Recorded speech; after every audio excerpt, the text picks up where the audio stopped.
You want to make your fantasy sports league more than a fantasy? Then you need Trophy Smack. It's the #1 store for fantasy and tournament trophies, belts, draft boards, loser awards, and other ridiculous products. Trophy Smack is more than just a trophy company with outstanding customer service and products. It's the very essence and heart of every fantasy league. And if you click now, TrophySmack.com gives you free shipping, a free loser poster, and can have the hardware to you in a few days. Bragging rights included. Go to TrophySmack.com right now and take your fantasy league to the next level.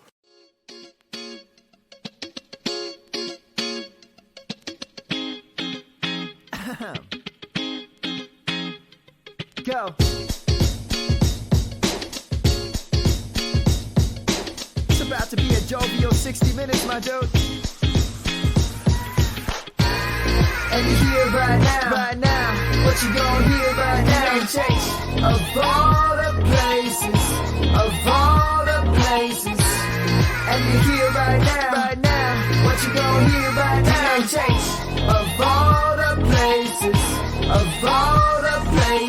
Been win the Dynasty, but does she like me? Feel like a plumber sleeping, now that's a pipe dream. For the right fee, I might be entitled to the title, be on top like the cherry of an ice cream. Sunday, that's the one day I can come play, never complain, cause I know the boys gon' drop a pod, prop up my squad so I can talk a lot. But here we go again, it's a new year, rookies flowing in, it's some new tears. Who here to do fear? Bounce bells over their chest like boutonnieres. It's a new era, happy hour, yeah. Let me ask you this, are you trying to get picks? Are you trying to get rich? Are you trying to get ships? Then you're trying to get this. And you hear right now, what you gonna hear right now? Chase of all the places, and you hear right now, what you gonna hear right now? Chase of all the places. Hey everybody, welcome to Dynasty Happy Hour. We come to you with really heavy hearts this week as we lost one of our own analysts in the industry, Mike Tagliere. If you didn't know, he passed away after his battle with COVID-19. Just really tough. He leaves behind a wife, Tabby, who he used to podcast with. And, he's got 2 kids, his daughter, Alyssa, and his son, Jonathan. And it was really hard. I saw this the other day. I didn't know Mike personally. I did interact with him. We were in the corn division in Scott Fishbowl 11. And he was super chatty in the chat. We both love corn, so we had that in common. I know he was working on a book. He's like, hey, can we wrap up this draft? If we can, I'm going to my cabin for 2 weeks. I really want to work on this book and get it and try and get it done. And then, shortly after that, he was supposed to be at the expo, which all of us went to. And then he started not to feel well. And from that point forward, he was in the hospital for a long time and, unfortunately passed on.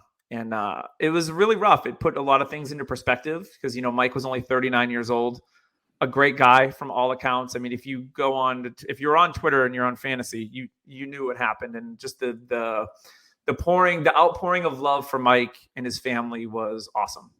And it's one of the things that I love most about being in this industry is when things like this happen, the people really come together and they care about each other. And, there's the thing that you can look at is like, the GoFundMe that was put up for the Tagliere family. There's a goal of $100,000. It's been up for 2 days and it's up to $326,000, which is absolutely phenomenal. So if you want to share that, to donate to that, you can just type in GoFundMe Tagliere in the search and it'll pop up. And you can read all about everyone's stories with Mike and it just sucks, man. Like it made me really sad and it made me not really want to do much for fantasy football this week because it just kind of put things into perspective that like good people can leave this earth way sooner than they should. So Tyler or James, feel free to chime in with any words in your interactions with Mike or anything before we start. I'll go. I didn't really have too many interactions with him except for, if I ever, liked some of his things, I'd like it. Or there's a couple of back and forths on some threads that he had that were always enjoyable, never negative. But there was, they had the Fantasy Pros thing that happened, and he was kind of down, and I just tried to tell him, hey, that's not you, and he was like, yeah, you just want to build a positive brand, but man, anytime I needed help with anything, like I asked him a couple of fantasy questions about who to draft in rookie drafts too. Like I was talking about Kadarius Toney early on in the season. He's like, no, thank you. Like he is not about that life, but he was always a joy to talk to. And even on Twitter, when you're scrolling through, he's one of those people that you'd stop to see what they said because of how knowledgeable he was and just how his great primer on Fantasy Pros was an awesome read every week. Yeah, and just interacting with him was so easy, and reading, if you haven't yet, go to Kyle Yates's post about Mike and read that and just see like how easy it is to interact with Mike, because Jody Smith had a really nicely written thing about Mike too. And he was actually one of the ones that I was actually looking forward to meeting at the expo. And unfortunately, I wasn't able to, which sucks because I'll never be able to. And it's situations like that that make the expo so great. And it makes you think about how awesome it is, because you interact with these guys, through Twitter, through questions. It's always nice to meet somebody in person to get that, to just like check the box. Just to be able to say you met them in person, and it kind of sucks that I won't be able to anymore. But man, he will be deeply missed. And like you were saying on the donation page, the donations are just pouring out, and it's awesome. And I posted on Twitter and I said, a mark that a man left when he's gone by how the reaction of people that are around him. And it is obvious just how awesome of a man he was and how bad this sucks. And yeah, it just sucks. Yeah. I can't deny that it's a sad moment, especially for his family, his children, very close to my age. So it hits home. I myself, we've all throughout everywhere in the industry, we've been dealing with COVID-19 and how serious it is, and this new Delta variant, and getting vaccinated and taking precaution. And we've had to live with it for the past 2 years.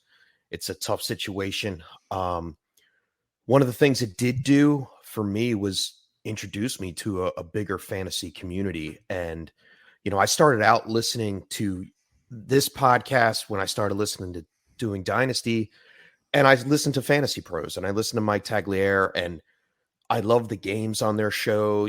Each week they would have a certain separate game just for fun, for bragging rights. The creativity and drive that man put into fantasy sports, it can't be matched. It really can't. And I remember interacting with Tags once. I had the privilege. It was in the Spaces when the beta version of Spaces for Twitter was coming out. Yeah. Of course, Tags, he was trying it first, and his room was built up big time. And one of my buddies, he said, "Yo, Tags is on Spaces. You want to jump in?" I said, "Yeah, sure. That'd be great." He's very knowledgeable. And sure enough, I got to ask a question, and I dropped the news to him when Kenyon Drake was traded to the Raiders. And his response was so accurate and so quick on point about the Raiders offensive line, and not even knowing about the situation at hand. With him just learning about the news, he knew the fantasy implications. That's how invested this man was in and around football and in the fantasy community. He will be deeply missed. And once again, condolences to his family and everyone at Fantasy Pros. You as well. We all know that you're hurting out there. Yep, absolutely. So at this time, we're going to do a moment of silence for Mike. Rest in peace, buddy.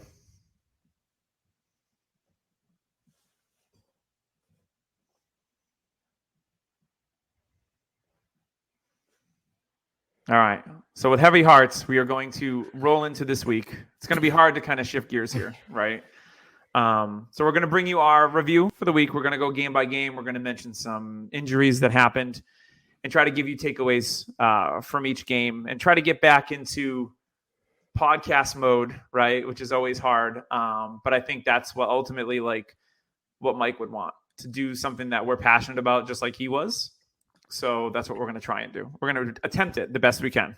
Mm-hmm. So thank you for tuning in. Thank you for listening.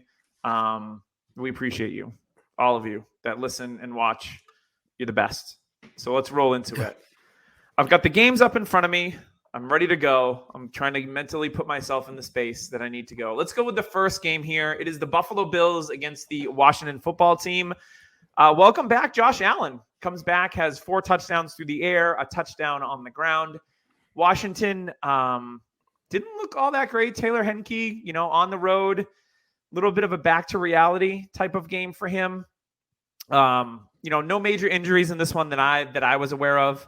But let's start with Tyler. So I know Tyler, we were saying there's going to be regression for Josh Allen. He showed us the 2020 version of Josh Allen, did he not? Oh yeah. I mean, he was very efficient, 32 for 43 for 358 yards and 4 touchdowns. I mean, that's what we saw last year. And the best part about it was, in last year's version, you saw him with no running game. Well, this week they had a running game and Josh Allen succeeded. So in my opinion, this was great to see him kind of bounce back against a defense that, well, in the beginning of the year, we thought was going to be good, but maybe it's not as great as we thought it was going to be. I mean, that secondary can be kind of torn apart a little bit. So, I mean, pretty much for me, Antonio Gibson saved his day with a receiving touchdown where he took off. I mean, we saw what an amazing play to finish it off too. The twisting and turning. I was like, damn. Yeah. I mean, and he showed how athletic he is and how fast he actually is, because he was burning people. He looked like he was going 10 times faster than anybody else. So yeah, it's nice to see that, but give me more than 1 catch next time. I'd like to see a little more receiving game out of him, but yeah, only 2 targets today. I am worried about Washington, and I feel like they should make a move for a quarterback, and I'm not sure which one, but I like Taylor Henke, but you're going to need something a little more than him. He's got no arm. He doesn't have. I mean, he has 2. Well, he doesn't have the arm strength. It's funny because they're like, well, Henke doesn't have the arm power like Josh Allen. Well, nobody does in the NFL has the arm power like Josh Allen. So Henke had a hard time in the win today. So I feel like they should make a move. Like Watson, I guess apparently, maybe we'll talk about that, about how Watson, the Texans are kind of making it easier to get him. They're not asking for 3 first rounders. They may lower the price to 2 first rounders and 3 starters. I mean, I'd do that. Oh, jeez. James, what do you got on this game? I think it was really more of the Buffalo defense that just took over. We saw 3 turnovers. They haven't allowed 300 offensive yards in any of the first 3 games against pretty good matchups, and they're facing Houston next week. So hats off to them. If you're playing any Bills, I love it. Zach Moss, thank you, Tyler. I know you said, do you like Zach Moss during the week? I said, yeah, I do like Zach Moss. Matter of fact, I just know he's been banged up. Finally getting a healthy dose of Zach Moss. I am happy three about receptions that. Too for 31 yards, which was nice to see. Yes, and that was the main effect, especially since Singletary had 2 targets as well and 11 carries. So I mean, it looks like a split thing against a Washington defense, like you said, that was going to be strong up front, stop the run. They really couldn't slow this down. I mean, Washington's secondary was mediocre at best. Yeah, they're not great. And, we saw that last week with Daniel Jones. This week we saw what Josh Allen can really do, over 358 yards, 4 touchdowns. I mean, that's insane. And 1 on the ground. And like you said, the running back and Zach Moss got into the end zone. Like, it was a blowout on the Washington side of the ball for dynasty purposes. I mean, I'm getting a little nervous about Diami Brown. Yeah, He was receptions today. No, He played a lot of snaps. Yeah. With Curtis Samuel being out, you'd expect that he'd step up. And it seems like maybe that's why they went out and got Curtis Samuel, because they knew they didn't have that second wide receiver to really step up and get the job done. We see Adam Humphries with a couple of targets. McLaurin obviously is going to get peppered with targets, even when they're having a bad day against a really good defense. Mm-hmm. But Diami Brown, I was expecting, out of North Carolina, the field stretcher, I thought he was going to come in here and just open things up. But another week, this week, he has negative fantasy points. Stop trying to be creative and run the ball with Diami Brown. You have 2 running backs. Just throw the man the ball. Let him run down the field and catch it. Yeah, I mean, only 49 offensive plays for Washington and only 24 pass plays, so that was a little concerning. I just want to let everyone know that Dawson Knox caught another touchdown this week in an acrobatic catch, and he's probably going to finish as a tight end 1 this week because, as we've seen, tight end is a dumpster fire yet again this year. There's lots of hopes and dreams at the tight end position, but Dawson Knox, that's 2 weeks in a row where he scored a touchdown. So my ownership percentage of Dawson Knox, which is like 90% in NFL, will hopefully start to pay off. Breakout tight end. Let's go. All right. Our next game here. Let me hit the old backaroo button, and then we'll get on with the next one as I'm fairly unprepared. I'm a little out of my headspace. All right. We got the Browns and the Bears. Boys. Bears offense. Their lack of. I had someone tweet at me earlier today. I got this feeling I should start Justin Fields over Dak Prescott. What do you think? And I said, start Dak. Don't get cute. That person should buy me a cake and mail it to my house. Because what kind of cake do you eat? Just anything chocolate or cheesecake is fine too. I wasn't the person that did it, but yeah. I warned everybody on Twitter. I said, I think we're hyping him up a little too much. He didn't look that good last week, and Cleveland's defense is good. Myles Garrett ate Jason Peters' lunch all day long. He was blown. He was a turnstile at left tackle. It was bad. It was. I mean, to be fair, none of the rookie quarterbacks really played well at all and haven't all year. So it's I mean, Trey Lance will save us, hopefully. Yeah, that's what I was just about to say. Maybe the quarterback that is the best quarterback in this class is the one we have not seen. But I mean, Ian Book is going to rule all. Oh God! As a Notre Dame fan, don't you even? Fields only had 3 carries, guys. He holds the ball for far too long. It's not Ohio State. You're not playing behind this wall where it's impenetrable and people can't get through it. It's the Chicago Bears. I mean, their offensive line hasn't been great. It hasn't been bad, but I mean, it's hard it's a hard pill to swallow for people because everybody was touting Fields. It seemed like everybody was selling everything in Dynasty to get him. And hey, maybe, just maybe, there's a reason why NFL teams passed on him. Maybe there's a reason why, even though Atlanta may be like, hey, Matt Ryan could be toast, but we could get Kyle Pitts instead of Fields because our offensive line ain't going to let this guy survive when he's holding the ball for 6 seconds. He holds the ball for far too long. It's Carson Wentz, and it's fixable, but he needs to do it sooner rather than later, unlike Wentz, who I think it's too late for him to change that mentality of just holding the ball and taking off. But yeah, it was not a great outing for him. Nope, not at all. James, what do you got for this game? This is a pretty short one. There's not really too much to take away. Odell Beckham finally back in swing of things. Yeah, 5 for 77. Yeah, not too bad. Not bad. And a carry for 10 yards. But can we be honest? He did not have the burst that I've seen from Odell.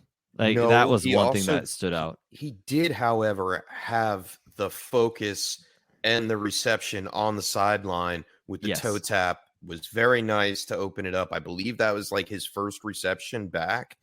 And then Kareem Hunt. Yeah, it was a Kareem Hunt day. It was a Kareem Hunt day. And when it's a Kareem Hunt day, not a lot of players really eat in that offense. And they really didn't have to do too much. No. Like you said, the defense took care of things. Jedrick Wills was back on the offensive line. Mooney was banged up in this one, going into this one. So I didn't expect him to have a huge game. And we saw that from him. Allen Robinson, like I'm a little worried about these receivers. Yep. You know, two guys, you know, Mooney was, you know, I had projected him to be at least a top 36 a wide receiver 3 this season. And then Allen Robinson always with the floor of a low end wide receiver 1. And now I'm like, after 3 weeks, I'm kind of starting to panic on these guys because I thought that they may have looked better with Fields because he can scramble out of the pocket. But I guess there's a reason why Matt Nagy really wanted Dalton to start and not Fields. And now we know why. And hey, Justin Fields, don't say you don't get flustered, especially when you're playing Myles Garrett, because all week it was like, oh, Justin Fields doesn't get flustered about anything. He hasn't been rattled since high school. Well, you know who did? Who rattled him? Myles Garrett. Yeah, he rattled him repeatedly. Yes. Yeah. So let's move on to the next game. We've got the Ravens beating the Lions on a NFL record 66-yard field goal from Justin Tucker, bounces off the crossbar and goes over for the win. Because you know that's how Detroit rolls. I almost thought this was going to happen to the Chargers game as well, which we'll get to. Is like there's teams that just know how to lose. The Chargers are typically one of them. And the Lions are the Lions. So Justin Tucker hits a 66-yarder. The Lions were in this game the whole time. Deandre Swift looks good. Mark Andrews had a nice bounce-back game. Hollywood Brown, holy drops. Like, that was the thing for me is like, I was like, oh, it's baby hands Fuller. He dropped a couple of really One good hit him gainers. in the hands, then the face mask. Yeah, he went up to catch it, and before catching it, he went to like turn to like, and he just lost focus and dropped it. But it was a rough day for Hollywood. This game was a lot of these 1:00 games were ugly, and this was one of them. I thought it was fun because I was actually cheering for the Lions because I like this team. I really enjoy watching this team play. And yes, I love DeAndre Swift. That's one reason why I like to watch this team play. I love Hawkinson, despite him not doing anything. Yeah. But you know what? I mean, this ragtag group of receivers is fun to watch. But I'm going to talk about DeAndre Swift and how great he looks. He is hitting the hole. Last year, he was kind of hesitant towards the beginning of the year. He's looking legit. Yeah. And I mean, if you have Swift, you are happy. He is a RB1. He's getting targets like crazy. We've seen him and Jamal Williams can survive together, which also Jamal Williams is great. Like, he is very underrated as a running back. He is actually, I don't know what it is, but he seems to be getting better with age. Well, he doesn't do anything. He's like the jack of all trades, master of none type of running back. Like, he's good, but he's not exceptional at anything. Yeah. And then, you bring out Swift, who's very exceptional, right, with agility. You notice the difference in the offense between the two of them. Yes. So for sure. If you have DeAndre Swift, congratulations. I mean, that play he made trying to score where he like leaped a guy and was like on the guy's shoulder and he tried to extend the ball over. I was like, what a freak. Like, that was just a bang bang play where he was making something out of nothing and almost he was scored in on it. Too, by the way. I want to mention that the Was ball he? crossed. I swear it did. Yeah. Maybe that's because you're just such a DeAndre Swift stan that you wanted it to be. Yep. I mentally made it crossover.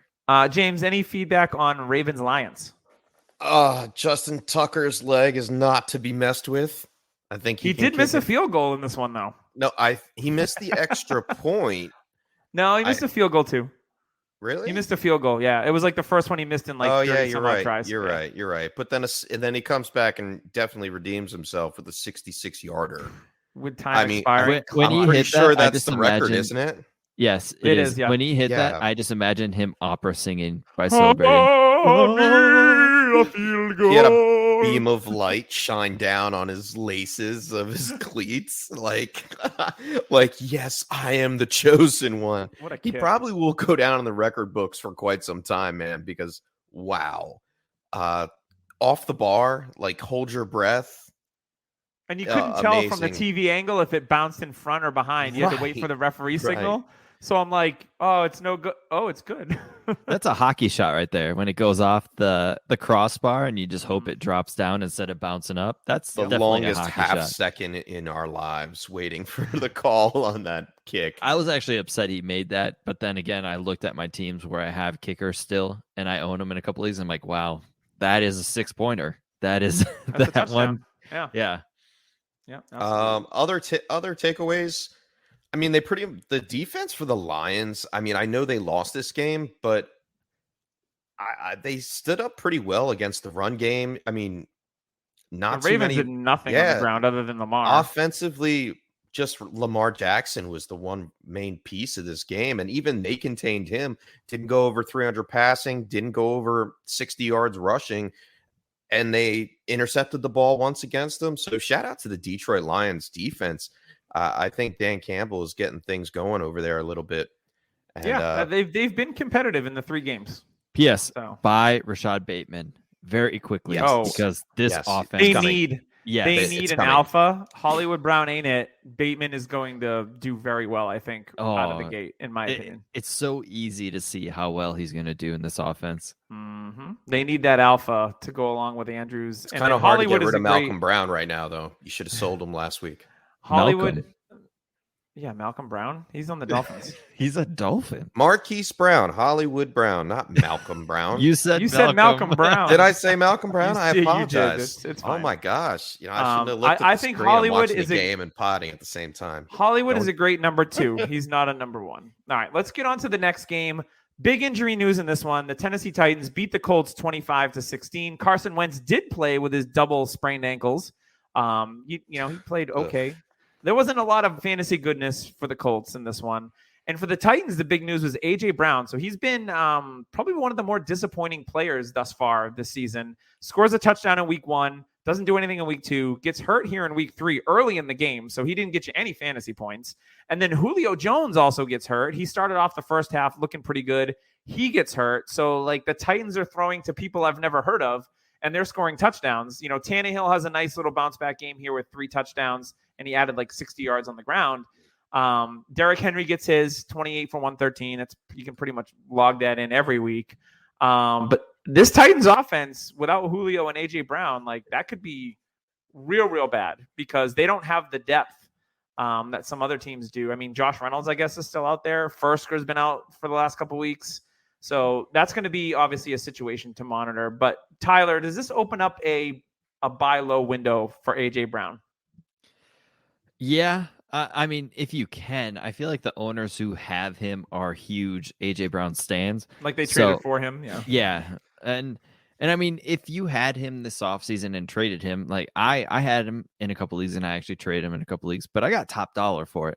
So I'm not upset about it, but I love A.J. Brown. He's so fun to watch on the field. So when he's down like this, it's disappointing if you own him or not. I do think better days are ahead. I do want to talk about one player, and I want to ask you guys worried about Jonathan Taylor? No, I mean, he looked good today. I think that it was more game script stuff. He went 10 for 64 on the ground. He only had 1 reception. He had 3 targets. I'm not super worried yet. I mean, obviously, he was in startups a top 5 or 6 player. I don't think he was worth the price that you had to pay for him. Well, I mean, he finished last year so strong, and that's probably one of the things that elevated his,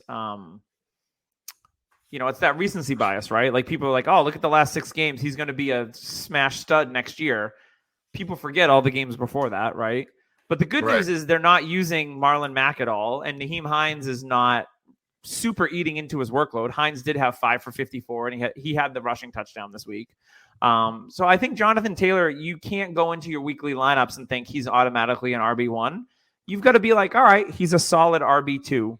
And there are going to be some weeks where he gives you RB1 weeks. I don't want to say it, but I'm going to. He is Clyde Edwards-Helaire that people like more. I hate you. Tell me I'm wrong. People hate on Clyde Edwards-Helaire, but I mean, Clyde Edwards-Helaire gets more work. So I mean, that's where that's at. I think Jonathan Taylor is a great talent, but the Colts don't seem to want to use him as a workhorse, and that sucks. And yeah, I mean, they ran the ball 18 times today. I mean, that's with Carson Wentz being hurt. And yeah, but I think that was they were down in this game most of the time. I think that was mostly terrible game defense. They're bad defense. They're not good against the run. I mean, I'm a little nervous, but I agree with both you guys' statements that maybe our expectations were too high, aka Fields, and maybe they should have been lowered because of Hines and the fact that they brought back Marlon Mack and that the coaching staff uses RBBC. So I mean, I would still like to go out and see what the price is for him, because I would like to see if people are selling and panicking. But yeah, I'm a tad worried. Fair enough. I think you can definitely build a case to be worried. I think a lot of it's been Indianapolis has been down in games. Their defense isn't playing as well, and they've been more pass heavy than anything else, would be my take. He's still getting all the red zone work, or most of the red zone work. Hines' long run was outside the red zone. So the usage is good inside the red zone. And again, they only ran the ball 18 times. He had 10 of them. So I'm not super concerned yet. I would just lower my expectations. Like, he's not an RB1 for you every week. So you just have to put him in your lineup and not expect that he's going to have RB1 weeks every single week. James, what do you got for this game? First things first, Carson Wentz, he probably shouldn't have been in the game. He's better than Jacob Eason. Yeah, a lot better than Jacob Eason. Michael Pittman, I think he can get away with him being a regular flex play as long as the terrible Wentz is throwing to him. 12 targets back-to-back weeks. I like that. Miami is going to be a little bit of a struggle going forward next week, but Pittman's finally getting a little bit of value behind him. And then the other guy, Nick Westbrook-Ikhine, for Tennessee. We mentioned the injuries. There's a hamstring injury with AJ Brown, and then I'm not sure what was the Julio Jones injury. I don't know what the actual diagnosis was. I'm not sure. Something with a foot or something like that. Usually the case. Yeah. But Nick Westbrook-Ikhine, undrafted in the 2020 class out of Indiana, pretty fast, 4.52, 40 speed, higher speed score. Didn't grade out too much anything else as far as workout metrics, but he did receive some target share, and that's what I was looking at there. 4 for 4 for 53 yards and a touchdown. He did fumble, but he was the leading receiver in that offense. And with a ton of injuries already hitting this offense in the receiving game, if either one of those two top receivers go out, I think he's somebody that you might be able to pick up on the very, very cheap off your waivers this week going forward for Dynasty. Yeah, I think that's a good name for, especially if he's going to be playing snaps and you can get him on the cheap, then I would absolutely. His I think he's snap share went up, I believe. Well, no. Yeah, obviously this week it definitely went up. Mainly as special teamers, but when they play special teams, they're worth something if they're fast. So sure. I like that. It's just a sneaky little target you can go out and pick up for free. Yeah. So let's keep it moving. One of the funnest games of the day was the Los Angeles Chargers 30, Chiefs 24. The Chiefs are 1-2. It was a really fun game. Lots of fantasy goodness. Mike Williams continues to smash this year. I know he was a hot name in the offseason. A lot of smart people were mentioning him. And James. And James. He had 9 targets, 7 for 122 and 2. He had the game-winning touchdown, which it looks like the Chargers were going to screw that game over. And they actually didn't. So that was just the surprise of the day. Is wow, the Chargers didn't figure out a way to lose the game, which is what they've done for years and years and years. So that was exciting to see. Maybe they finally right the ship there. But yeah, I mean, Keenan Allen leads the team in targets with 12. Mahomes looks good. And then he makes some kind of bonehead plays. That's the thing with Mahomes. He's not a super clean quarterback. He is going to turn the ball over from time to time because he takes chances, no look passes downfield and things like that. So he threw a couple of picks, and Tyler mentioned Hilaire. He had a good game here, so it was kind of a get right game for him on the ground. Let's go to James first on this one. Give me some takeaways from the Chargers and Chiefs. It's Mike Williams, man. He's actually good. I've been saying it for years and years. I wrote an article this week. Go out and get Mike Williams before this game, and now you're not going to be able to touch him. He was wide receiver 5 last week. He will probably after 2 weeks, and he'll probably stay in the top 12 wide receivers for some time. Yeah, things are starting to match up for him. It was either the yardage or the touchdowns. He would do good, but Why the not other both? wouldn't come in the season, but we were waiting for the both season.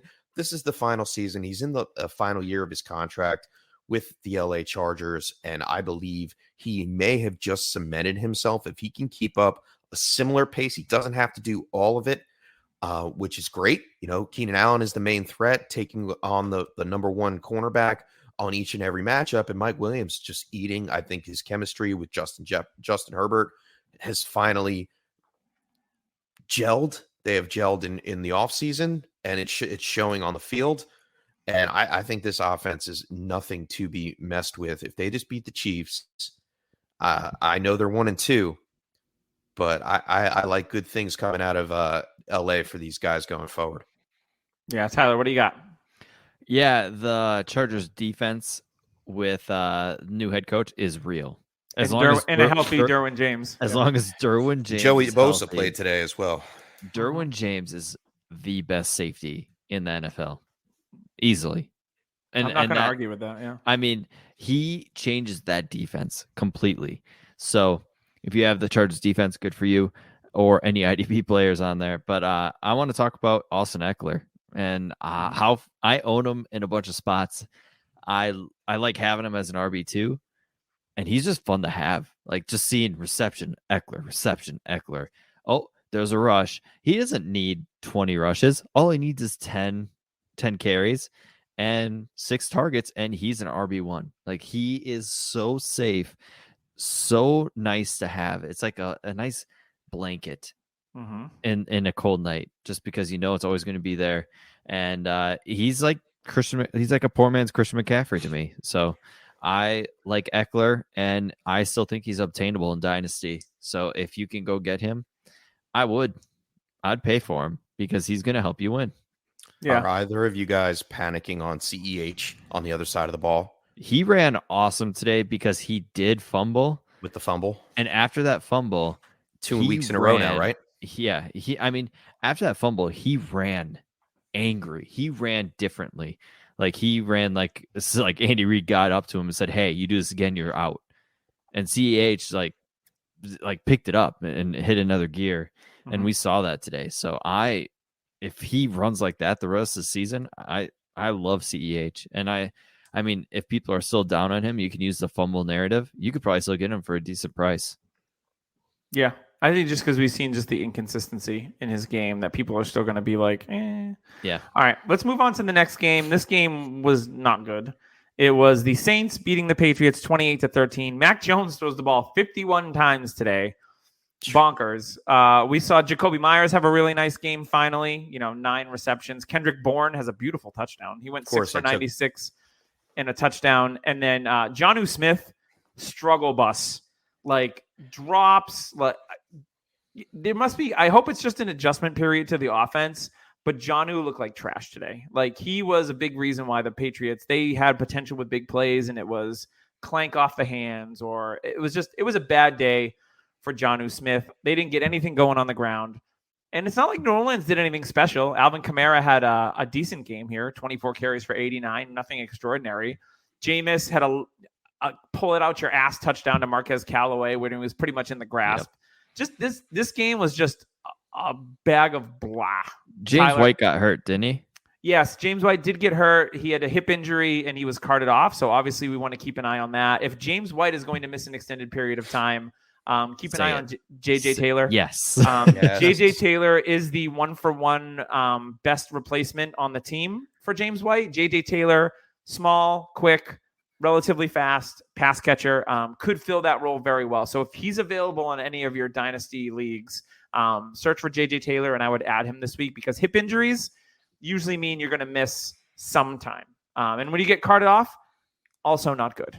But Tyler, what do you got for this game? I don't have anything extraordinary, just a bunch of bleh. All right, I'm going to say it. Sell Callaway now.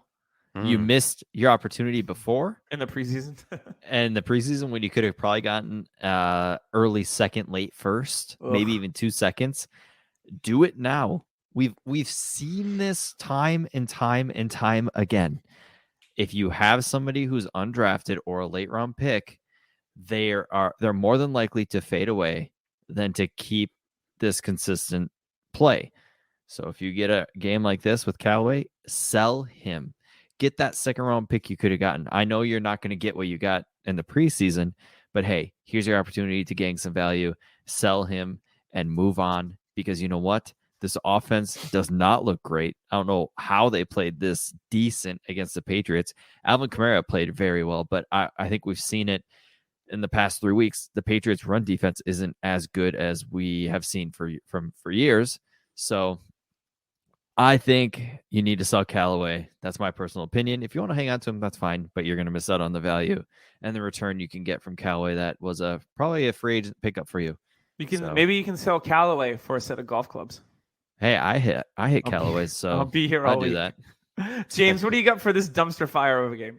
Dumpster fire of a game. This is the only game that I did not watch any part of this week. I glimpsed at the Alvin Kamara touchdown, the first one, and I was like, all right. They ran the Madden route. I run that route in Madden all day long, and it works, and it worked in real life. As soon as I saw it, I was like, oh, I run that in Madden all the time. I think it's obvious that, Jameis is doing what Sean Payton needs him to do. Mm-hmm. About 20 attempts each and every game. Averaging 21 attempts. He threw 21 attempts today. Not going over 150 yards once the first 3 games here. And that's something that I want to bring up. Like, everybody that, has Winston, as long as the Saints are winning, I would try to get rid of him if he's on my rosters. Try to get some kind of value when they're for losing, because I like to watch him YOLO ball. But you're looking at his next. I'm looking at his next 2 games. He play the Giants, which they should win. Yeah. The Washington football team, they should win that. Mm-hmm. The only next 2 games are in week 7 and week 8. And if you have to stroll him out there every week, especially with all the other quarterback injuries going on around the league, it's a little iffy, man. I don't know. I don't really like Winston too much. He's a good quarterback for when he's hot, but when he's cold, he's cold. Yeah. And like we saw that last week against Carolina. That's pretty much all I got for this game. Yeah, that's an easy one. The Patriots, they disappointed me, except for, of course, Jacoby Myers, who we love. Yeah. All right, this next game is the battle of you two's favorite teams. So I'm going to give the winner of this team, Tyler's Falcons, 17 over the Giants, 14. You guys can steer the ship on this one, but I'm going to give the first salvo to Tyler. Describe winning. Because the whole game, I actually wanted, I had my phone away a lot today, and I wanted to watch the game as a fan more. And usually when the Vikings play at 3, I'll have Red Zone on. But I'm like, you know what? I'm going to watch this Atlanta game. I knew week 1 was disgusting, and I'm like, okay, it's got to be better. It's the Giants. We've got to be able to move the ball a little more. It wasn't. It was not great. Matt Ryan, I have not seen Matt Ryan play this bad since his rookie year, or the year when he went like 20 touchdowns and like 18 picks or something like that, 17 picks, where he threw a ton in the red zone. That was a bad year. I haven't seen Atlanta as a team play this bad since Joey Harrington was at quarterback. That was in 2007 when the whole Mike Vick thing happened. Mm-hmm. Yeah, this Atlanta team is not good. It is not great. And when you have Cordell Patterson as the bright spot of your team, who looked good. He looked decent. Yeah, 6 for 82, following up his decent week in week 2. Like, if you picked him up in your dynasty leagues, you're probably pretty happy that his usage was pretty good today. Yeah, and he's running the ball. Mike Davis is still getting carries, but Calvin Ridley's saving his stat line by the targets. And by targets, I mean Matt Ryan desperately trying to get the ball up before he gets buried by defensive linemen. It's not good. It's not good at all. Atlanta's going to be picking early. And hey, people bash him for taking Pitts at 4. Well, we already talked about Fields. Fields might have been the pick at 4 if Atlanta went quarterback. But hey, Pitts seems to be the better pick right now. And next year, they'll get their pick of the litter, I think, at quarterback. Unless the Giants do, because they'll probably be picking before us. Oh, Pitts played today, right? Pitts played today. Pitts played terribly today. Watch. He had every week on late this reception. I was going to say, how's Pitts doing? Pitts was getting blanketed. They had like the Pitts. They had him blanketed a lot. They were actually giving him more coverage than Ridley, which was the weird. Giants even lost Blake Martinez, their best defensive player. Yeah, let me get into the Giants side of the ball, because we lost Blake Martinez, we lost Sterling Shepard, we lost Darius Slayton. I mean, our second wide receiver was Colin Johnson from the Jaguars last year. Who's signed him off the who's better than our second receiver, which is very good. Yeah, well, Colin. Your second receiver actually scored a touchdown. So Zacchaeus, Olamide Zacchaeus, which he's done in the past. You know, we saw him do last year when Julio was out. Zacchaeus stepped up. Russell Gage was out. So yeah, Zacchaeus, you know, familiar face. But the one bright spot for this game for me was that Saquon Barkley was back with a full workload, 16 carries, over 50 yards on the ground. He got into the end zone. He had a big reception. 6 receptions on 7 targets for 43 yards, and one reception he turned and started going up the field, and they slowed him down eventually. But man, he looked good. He looked back in. The way he was cutting up the field was very, very nice. I appreciate that. I don't know, the look of disgust on Doug's face. Barkley looked really good, and I mean, if you traded for Barkley, I think better days are ahead. Your guys' offensive line is talented, but they just seem to not be mentally there. I mean, Barkley had a great screen catch where Will Hernandez was 25 yards ahead. Like, he didn't even pause to wait. He didn't even pause to wait. We'll run upfield off downfield. It's like, dude, just run. Yeah, you'll be okay. Just we'll run. Saquon follow. It's like, come on, like that's so common. Man. You need they are still talented. I do think Andrew Thomas is a good left tackle. I think last year was a forget year. He's actually played a little better this year. So as a Giants team, I mean, hey, you guys saw Kadarius Toney. That's a plus. Who is still better than any wide receiver 2 option Atlanta has. So we spent about 4 minutes too long on this game. I hope Sterling Shepard is healthy, because he was looking awesome in the first 2 weeks. For dynasty purposes, they're both hamstrings for Slayton and Shepard, so expect at least a week. Need a replacement. Go out, try to get Colin Johnson. He may be available. I agree. I like Colin Johnson. Shout out to Robbie Jeffries. And you cannot play Kadarius Toney. You cannot play Kadarius Toney. No. I repeat, you cannot play Kadarius Toney. Shout out to Robbie Jeffries, the biggest Colin Johnson fan I know. Hopefully he does something. All right, let's get to the Bengals and Steelers. This was an interesting one. The Steelers' NFL record of 75 games with a sack ended. No TJ Watt. Coincidence? Maybe, maybe not. But the Bengals win this one 24-10. No T. Higgins in this one. He was ruled out beforehand, so you're able to adjust your lineups. For the Steelers, injuries again. Juju Smith-Schuster was out of this game with an injury, so he didn't play after, I think, the second quarter. This game, though, I mean, the first takeaway from this game for me personally is Big Ben is just washed. 36 of 58. Yeah, the yardage looks good, and he had a tutty, but man, he just does not look right for this NFL world anymore. Like, he just looks old and slow and busted. And, you know, the biggest thing, Najee Harris leads the NFL in receptions today with 14 catches on 19 targets. He's playing 96% of the snaps on the season. He was the offense today, besides Claypool. And Najee looked good. You know, running the football, I think he's not going to have like 5 yard per carry behind this line. And the fact that Big Ben's the quarterback. But if he can catch 6, 7, 8, 14 passes every week, he's going to be an RB1 in PPR formats. Yeah. Yep.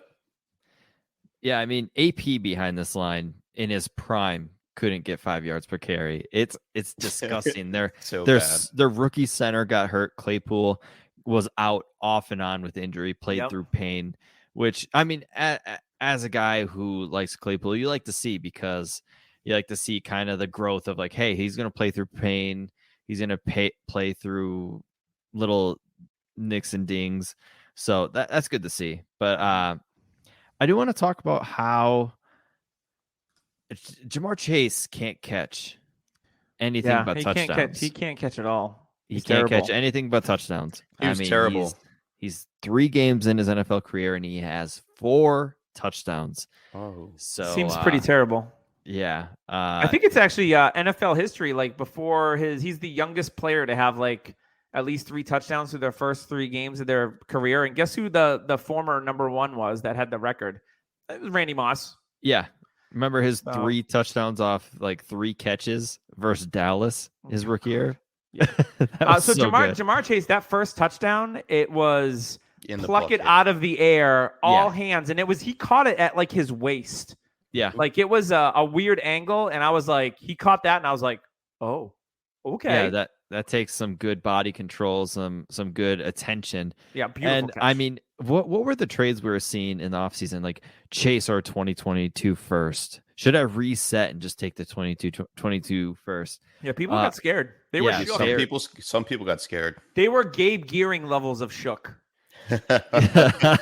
Lip quivering.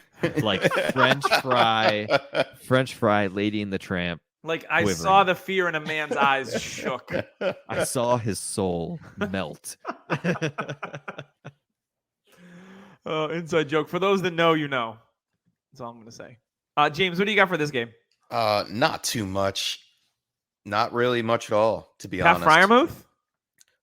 The Muth is loose. More targets if these injuries pile up for the Steelers. They're not using Eric Ebron. Yeah, no, they tried. They tried. He got 3 targets. Fryermuth with the touchdown. I'm just, like you said, Roethlisberger is dead. Breaking Stick a news. fork in him. Trey Lance in for San Francisco. Did they score a touchdown? Like in? I think they just scored. They scored with Trey Lance. Did. Yes, and Ayuk, breaking news, dropped a touchdown by Jimmy G the play before. So, yeah, Ayuk stinks for some reason. I don't know why. Buy low, I think. Yeah, possibly. That's a tough one. He was their number 1 guy on their board, supposedly. Oh, Lance rushed it in, so he's not like in at quarterback. He will. No, it was a trick play. He will. Yeah. Count it. He's not taking over. He did that in week 1 as well. Yeah, they did a package play for him. I get it. All right, let's continue. Yeah, I think we all knew that the Pittsburgh Steelers, even though they came out, I think they won week 1. Yeah, they beat the Bills. Yeah, they beat the Bills And week that 1, was and that was when they were healthy, and they're not going to be healthy for the rest of the year. Offensive line is atrocious, which I guess helps Najee Harris in the passing game, like we talked about. Mm-hmm. That's about it. Other side was Mixon, still getting his carries, still viable, still can play him every week, still holds immense value for dynasty purposes. And yeah, he's a workhorse. Yeah, that's bell cow usage for Joe Mixon and Najee Harris. So you'll love to see it. All right, let's move on to the next game. It's the Cardinals. This was a close game for a while. Jacksonville has that big 109-yard missed field goal return for a touchdown. Jacksonville's up 14-7. You're getting like upset vibes, and then Jacksonville's like, not so much. So the Cardinals win 31-19. The big story going into this one was Deandre Hopkins injured. He did play. He was more of a decoy. We saw A.J. Green and Christian Kirk go over 100 yards for all the people that started Rondale Moore because the matchup was good. Woof. But I think for Jacksonville, the biggest thing was like James Robinson, active in the passing game, 15 carries, 88 yards, and a touchdown. It looks like they finally righting the ship. In week 1, it was like way too much Carlos Hyde. In week 2, it was like, all right, the usage is getting better. And now we're starting to see James Robinson usage be where it probably should be because Carlos Hyde isn't that talented. And James Robinson, I think, is a good running back. So that's my takeaway on this one was James Robinson. Welcome back to weekly fantasy, at least flex appeal, maybe low-end RB2, depending on how your rosters are built. And then the Cardinals passing game, like, is this going to be a headache from week to week, James, with we're playing guess who's going to have a big week? I think it had more what to do with DeAndre Hopkins. Yeah, I agree. Injured in during the week and then got in a limited amount of practice. I mean, you really can't go off of too much other than that. I mean, this is just a wacky game all around. I don't know. Maybe it's something in the air in Jacksonville. James Conner actually outsnapping or tying Chase Edmonds and then putting up 2 touchdowns. I'm like, what is going on? I never thought James Conner would be fantasy relevant ever again. But yet here we are. I sell him off of this game. Just get rid of James Conner if you can. I would. That's for sure. That's fair. And then the other bright spot, I guess, was DJ Chark on the other side of the ball, finally getting a touchdown. It's good stuff from him.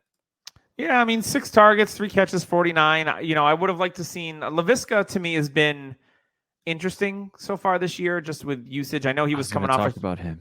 He was coming off a shoulder injury. So Tyler, why don't you talk to me about Laviska? So with Laviska, the inconsistency with the targets he was actually getting compared to what he's doing with them was showing. He wasn't catching a lot of his targets, but today he was 100%, 4 for 4, which is good to see. Seeing him catch everything thrown to him, even with the shoulder injury. And my one last quick thing is go by Travis Etienne, especially when you can obviously see they need somebody explosive for these short passes other than Chenault.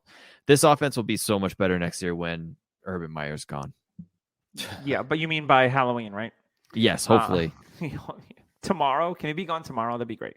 I drew comparisons before the season started of Peyton Manning and Trevor Lawrence, their rookie years. And so far, lots of picks. So far, I'm looking pretty accurate. So we'll keep an eye on it as the season goes on. But everyone forgets that Peyton Manning's rookie season was terrible. And he had like 10 touchdowns and like 20 picks. Well, Trevor Lawrence is throwing interceptions. So don't panic about Trevor Lawrence. I think he'll be fine. At least give him his rookie year. And then hopefully they right to ship with they bring in the offensive corner Joe Brady from Carolina if they're smart.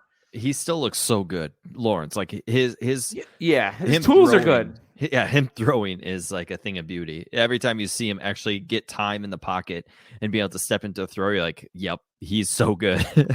Yeah. So let's transition to another rookie quarterback. The Jets throw up a big old apple cider donut for you. 0 points. The Broncos, 26 points. Quiet game for Cortland Sutton after his big game last week, but honestly, they didn't really need him.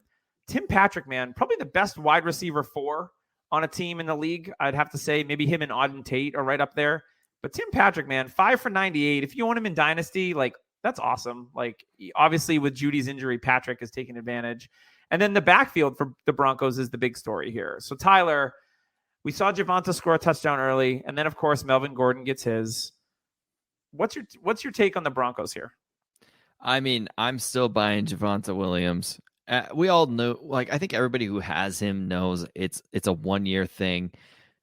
It's going to be Javonte's team next year, and will Teddy be the quarterback next year? The way Teddy's been playing, I would not be shocked if he is the quarterback, and he is unless they make a run at like Rodgers. That's another. Yeah, I mean, you can make a run at Rodgers, or if a quarterback that'd be a falls, good fit for Rodgers. We've all said that. Oh my God, if Rodgers went there, oof. Yeah, I mean, I think Williams is gonna be just fine. He had 4 targets, 3 catches, so I'm not too worried about him. He's going to be so good. I do want to talk about Zach Wilson, who I talk about every week. I mean, sacked 5 times again. Temperature report on Zach Wilson. Him and Justin Fields are getting hit. I think Justin Fields just got hit again 3 more times as I was talking about Myles Garrett. Yeah. I mean, Zach Wilson, to me, I still like his outlook. And honestly, I like it more than Fields personally, because I feel like Zach Wilson has the ability to get he doesn't feel like he has to use his legs all the time. And Fields, with me, it's like Newton. It was with Cam Newton. Like, oh, my first read's not there, I'm taking off. Oh, my first read's not there, I'm going to take off. First, second read, take off. Like with Zach Wilson, it's more patience. He's going to stay in the pocket. He's going to throw. I think he's got a better arm than Fields, probably accuracy wise. But yeah, I feel like the outlook for these quarterbacks, these rookie quarterbacks, we should have stuck with what we thought. Trevor Lawrence is by far the best quarterback I've seen out of this rookie class so far with the limited snaps I've seen from Trey Lance. Mm-hmm. We should have all known that. But yet people were still being like, oh, it's Fields. Oh, nope. It's definitely Fields. He's the first. No, it should have always been Trevor Lawrence. Trevor Lawrence was the next Manning, the next Luck. And we can't kind of, it's almost like we get too cute with these things. And I mean, better days are ahead for these rookies. It can't get much worse for some of them. That's so true. I mean, with the Jets, I think they don't have an alpha. Corey Davis is a great number 2 receiver. 10 targets today. I don't think he's an alpha. He doesn't have that alpha mentality. Like Jamar Chase, you see the alpha mentality, like hey, give me the ball. I want the ball. And he's got that oomph. And well, the Jets will be picking high, so maybe they can add another receiver. Trey Burks from Arkansas is a great pick for them. Elijah Moore did get a concussion in this one, so that's to keep an eye on. Not that you're really starting him right now, but he did get a concussion, and also KJ Hamler, I believe, got hurt in this game as well. So keep an eye on that. He had one catch for 28. We all know that he's like he's like that. He's a great best ball receiver, but starting him in Dynasty every week is a roll of the absolute He's Mecole Hardman. Yes. Yeah, you get what you're going to get. James, any takeaways here for the Jets and Broncos before we move on? I'm on the opposite side of the Zach Wilson take. I do not like him one bit. Sorry if you picked me off the team. Like I didn't like him. Yep, I didn't like him going into it, and now I really don't like him. I said, man, maybe there's a chance, but didn't get any stock. Not going to get any stock. I think they took the wrong quarterback at 2. And it's going to bite them once again. It's the curse in New York. We just don't know how to draft quarterbacks. Either team, blue or green, doesn't matter. And it's going to hurt. I'd stay away from most pieces. It looked good that Michael Carter got a little bit more work than Ty Johnson, even though they were working from behind the whole game. Mm-hmm. And like we said about Javonte Williams, man, it was only a matter of time before he started to really blossom, and it's going to be every week where we see him matching up same amount of carries. It looks like they're reserving Melvin Gordon for a later role later in the year as well. I think this matchup of 13 carries a game and a couple of receptions could probably go all season. Bridgewater was one of the most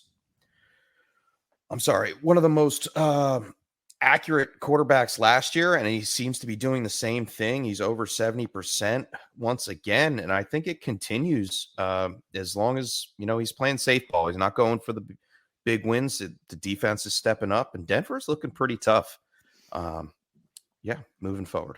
All right, let's move on to the next game. We get our first of the. No, hold on, stupid game. We got the Dolphins losing to the Raiders, the now 3-0 Las Vegas Raiders, 31-28 in overtime. For Miami, this was Will Fuller's first game back, so cool. He did catch a 2-point conversion, but didn't get used much in the passing game with only 6 targets. Welcome back, Mike Gesicki, 10 receptions for 86 yards with Jacoby Brissett at the helm. Man, Brissett threw it 49 times, 32 completions, only 215 yards. Eek. But what looked really good was Jalen Waddle, 12 receptions, only 58 yards, but you got to love the usage, leads the team in targets with 13. On the other side of the ball, if you had Peyton Barber getting 100 yards rushing and a touchdown today, you won your DFS. Miami, check yourself. You won $1 million in the Millie Maker for DraftKings. The story in this one for me was Vegas really spreading the ball out through the air. You've got pretty consistent targets between Drake, Waller, Renfro, Ruggs, and Edwards, all getting a fairly similar. And Peyton Barber got 5 targets too. Gross. Absolutely disgusting. Like street free agent, and then Kenyon Drake gets 8 carries. So I like the usage with Vegas. Quiet game for Waller. I'm not concerned. But Ruggs looked good. He made a really beautiful toe tap catch on the sideline. I'm encouraged with Ruggs. If you bought him low in the offseason, I think you're starting to see like some of his potential shine through. Would you agree, Tyler? Yeah, I do agree. I want to go back to Peyton Barber. How pissed is Josh Jacobs at the usage Barber got? I mean, Jacobs is so talented, but never got the usage. And Barber touched the ball 26 times for 142 yards. Am I right? Like, come on, Raiders. Like, did Jacobs do something to Gruden that we don't know about? But I want to talk about Jalen Waddle and his targets. I said at the beginning of the year, Jalen Waddle could have 100 receptions. Well, if he keeps doing this, it's going to come easy. 100 receptions for 650 yards. Yes, that could be the Jarvis Landry. The Keenan Allen. Yeah. I mean, hey, that's 17 points in PPR league, and that is going to do well for your third receiver. So you like to see, like you said, the usage for Waddle is great. Mm-hmm. James, what do you got for this game before we move on to what was supposed to be the game of the day and was not? I'll just quick touch on Mike Gesicki and those targets. A lot of them came really late in the game, in the fourth quarter, the end of the fourth quarter when they tied it up to put it into overtime, and then a couple more in overtime. So if you're thinking you can roll him out there every week as a tight end one, check yourself, check your matchups, because same with Edwards. Yeah, if they don't go in overtime, he's not going to do much. Yeah, like there's a lot of the story that the stats don't really tell in this one, and just be patient with what's going on in Miami. I mean, Tua's eventually going to come back. I don't think he loses the job to Brissett. No, Brissett didn't do anything. I mean, Brissett played okay. He didn't do anything to completely fall on his face like last week. He did rush for a touchdown, which was pretty nice. I like that. Yeah, he had a couple juke moves in the open field. I was like, whoa, Jacoby. He juked out a linebacker. I was like, okay. Let's move on to the LA Rams, the undefeated LA Rams. My bold prediction of Tampa running the table and not losing is unfortunately took to week 3. The Tampa Bay Buccaneers lost to the Rams 34-24. Man, Matt Stafford looked awesome. Yes. In this game. But I'm concerned about Robert Woods. James, what is going on with Bob Forrest? Because I know Cooper Kupp's having an outstanding season, but Bob Woods seems like he's either forgotten or something. He didn't have breakfast. He's not having breakfast with Matthew Stafford like Cooper Kupp is. And, apparently Deshaun Jackson came in for brunch this week, and so did Van Jefferson. And Robert Woods, he just missed it. I guess he slept in all week, didn't make the breakfast meeting. He's more of a dinner type person. He's a dinner type person, a little log on the fire action. No, I mean, he's spreading the ball around, Matthew Stafford, and whatever it hits, it sticks and it works. But Cooper Kupp, Deshaun Jackson were the main winners this week. And I think Cooper Kupp going forward is the guy you want. I'm a little bit panicked about Robert Woods just because of the age cliff and Dynasty. And it's going to be tough to try to get rid of him off your teams if he starts to falter. Yeah, I was looking at a 6 targets, man. Up with Stafford on as the QB. But unless something happens to, Deshaun Jackson, we know something could obviously happen to him. He's pretty injury then they'll just prone. Put in Tutu. And then, Tutu will be in there. And then Van Jefferson will step in. But unless something happens really to Cooper Kupp, Robert Woods is starting to lose. I'm starting to lose faith, and you're going to have to really watch the cornerback matchups to see if you could play him, which kind of stinks because you were relying on him. Robert Woods changed his number from 17 to 2. Yeah, confused the crap out of me today. That's the issue. I mean, it's all analytics right there. Yeah, the number change doesn't go well for some. It's science. I mean, I loved seeing the usage from Sony Michel. I really I thought he looked good against this run defense, which is so dominating. He ran hard and he got some catches, but I want to talk about Tyler Johnson getting some catches, huh? Yeah, and Brady looked his way 3 times in a row. Yeah. Tyler Johnson, the forgotten man, because Antonio Brown. People forget once Antonio Brown's gone, Tyler Johnson could be the wide receiver for 3 for this team, or Jalen Darden, who's a great buy low type and guy. Brady supposedly loves Jalen Darden. Jalen Darden has been nothing but great in camp. That's all you've heard is he's making play after play. His comparison is John Brown, who Arians loved John Brown. Yeah, so Darden is definitely a guy that you should go out and see what the price is on, because it's only a matter of time before he gets a chance to shine once Brown's gone. Yeah, and I just can't believe it's interesting, the game script in this one, how much they use Giovanni Bernard. Holy smokes, 10 targets. He ties for the lead with Mike Evans, who had a nice game. That backfield, man. Avoid it at all costs. They only ran the ball 13 times. Tom Brady had 3 carries. Tom Brady led the team in rushing. There's got to be a stat that probably hasn't happened in weekly prop. It's only happened one other time in Tom Brady's career, is what they said on Fox. That's crazy. Yeah, it was. I'm just avoiding the Tampa Bay run game. I'm not starting anybody in. Maybe next week when they play the Pats and they're up by 3 touchdowns, sure. But I can't start anybody in that backfield confidently. If you're in full PPR, I guess you could start Gio if it's going to be a competitive game. But I don't know. I don't think you could really start any. I wouldn't have started any of these running backs against either team this week anyway. The LA Rams and the Bucks are top rushing defenses. So that's why we saw all this play, all the passing in this Michelle game. only Going got 20 forward, carries because they were up by multiple scores. I would start Chris Godwin. Yeah, and Michelle wasn't getting the work. I mean, look at it, 20 carries for 67 yards. So he really didn't average too much. 3.35 yards per carry. I mean, that's nothing. But it is something against this run defense because everybody gets destroyed in this run defense. And he had 3 catches, so they're using him in every aspect, which is nice to see. Well, they really didn't have a choice. They weren't going to use Jake Funk. Hey, get the funk out of my face! All right, he was in a funk. He was in a funk. All right, let's get to our last 425 game. It's the Seahawks and Vikings. The Vikings, man, they played well. This is Tyler's other team. And leading the way, I got to tell you, Tyler Conklin, this was the game. I picked him up in a few dynasty leagues on the cheap once Irv Smith went down, and everyone was like, oh, give me Chris Herndon. And I was like, okay. But I've liked Conklin for a while. You know, good athlete, good size. He looked explosive today, 7 for 70 and a touchdown. But really the story of the day, I mean, Justin Jefferson did his thing, and Kirk Cousins looked good, didn't turn the ball over. But Alexander Mattison. Bingo. Man, Mattison with 170 yards total. He didn't score a touchdown, unfortunately. But Mattison, they just went to show, like, hey, if Dalvin ends up getting hurt, Mattison can play that role. He touched the ball over 30 times, 32 touches for Alexander Mattison today. And he looked great. You know, on the other side, Chris Carson, unfortunately, got game scripted out of this one. He did score the long 30-yard touchdown, but he looked good. And then Tyler Lockett, I don't know the status of his injury, but it didn't look good. He's fine. He came back. Did he come back? Yes. Because I was going to say, best bet, it looked like a high ankle sprain. But if he came back, that's good. Back. Okay. My wife said is because he's embarrassed is why he stayed down. Me and my wife watched this game together. And honestly, some of the most enjoyable game watching is with my wife. Yeah. And she called Tyler Conklin Mr. Rat Nest Hair because it looked like a rat's nest that was coming out of his helmet.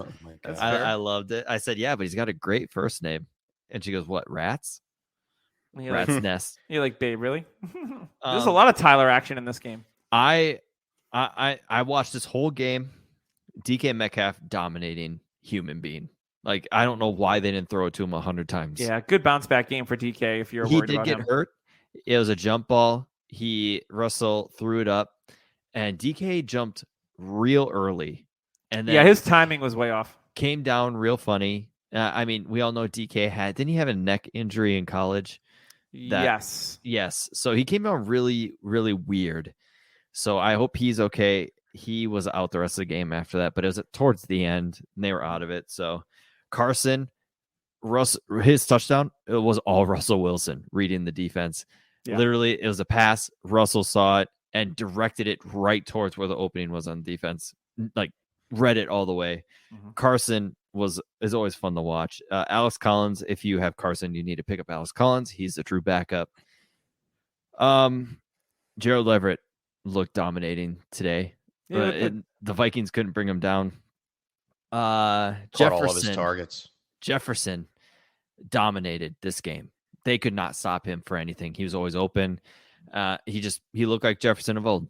And Kirk Cousins controlled the offense perfectly. It helped that Madison was so dominating. I really like Madison, second contract type guy. He's going to go elsewhere and get paid. He is a very good running back. He's super young still. Think Michael Turner with Atlanta. Yeah. He's going to become a workhorse. He's going to do this.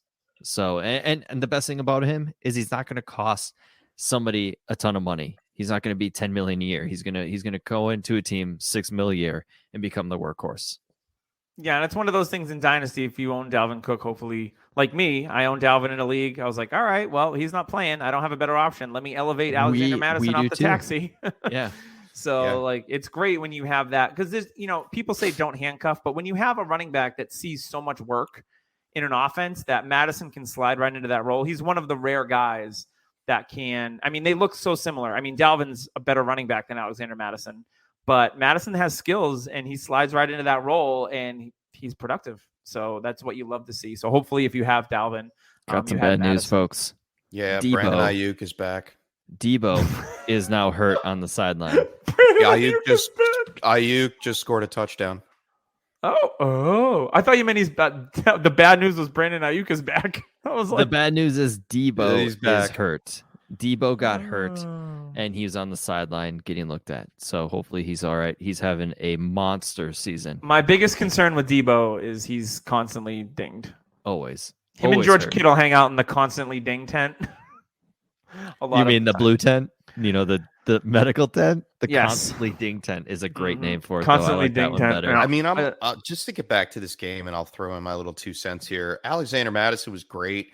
Like you guys said, the one thing that upset me the most was because I am the Dalvin Cook owner, I am the Alexander Madison owner. The fact that they brought in CJ Ham to punch it in on the goal line. I love Ham. And then he got stuffed, and then they didn't let Madison A try. stuffed ham? Stuffed ham. Is that like a chicken cordon bleu type of I mean- thing? I'm not sure. I mean, Seattle, they took that Seahawk and they stuffed the ham right at the goal line. And it sounded like a Thanksgiving dinner already. Maybe I'm hungry for ham now. But honestly, Let me go CJ cook Ham up, is like one of the most beloved players in He's good. Minnesota. Yeah, like we love him up here. Yeah, he's very good. All right. So I do want to touch on Thursday night's game because we forgot to do it at the jump. Yeah. Obviously, the big news there, Christian McCaffrey hurt his hamstring. It looks like he's going to miss multiple weeks. It's going to be the Chuba Hubbard and Royce Freeman show. I didn't think Chuba looked that great. Tyler's like, he looks I amazing. did. He was And I'm ready I like, think he to looked break pretty one. good for not knowing that he was going to come in. He looked like he was going to break one You're a running back. anytime. Am I wrong on that? Like when he took he is one slip away from just busting an 80-yarder. That's what he is. He's a big play guy. I know. But I mean, he's got world-class speed, and if he turns a corner or breaks one, you're not catching him. That's the best part about him. So I think in leagues that you have Chuba, he's going to be a healthy flex option for the next few weeks because of the usage they use of running backs. Royce Freeman will get some work too, but I think it's going to be Chuba 1 and then Freeman right behind him. But DJ Moore looked great on Thursday night. He was the star of the show. Terrace Marshall looked pretty good. Robbie Anderson. Are we concerns? panicking? Panicking? Yes. Concerns with Yes. Robbie Anderson? Yes. Possibly you. Possibly. Yeah, I would be. Guilty. I would be concerned as a Robbie Anderson owner that his usage has not been great.